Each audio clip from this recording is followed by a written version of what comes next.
आज मैंने फिरोजवाला के इलाके में एक रेड की है और एक ट्रक को काबू किया है। ये वो अमरूद है कि जो जूस में इस्तेमाल होता है, जूस में। ये आप ज़रा देखें कि ये वो अमरूद है कि जो जूस में इस्तेमाल होता है, और आज इसको मैंने काबू किया है। 4 बंदे भी अरेस्ट करवाए हैं। और ये जनाब अपने बच्चों को समझाएं कि किसी किस्म का जो है ना जी, ये जो डिब्बे का जूस है ना जी पाकिस्तानी, वो ना पिया करें।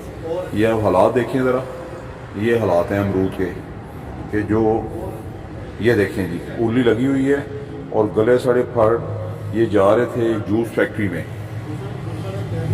शेख साहब, ये स्पेशली आपके लिए भी है। आप अपने स्कूल के बच्चों को भी समझाएं कि इस तरह के जूस को नहीं पीना। ये जो डिब्बे के जूस हैं, ये ज़रा हालत देखें, ये ज़रा ये देखें।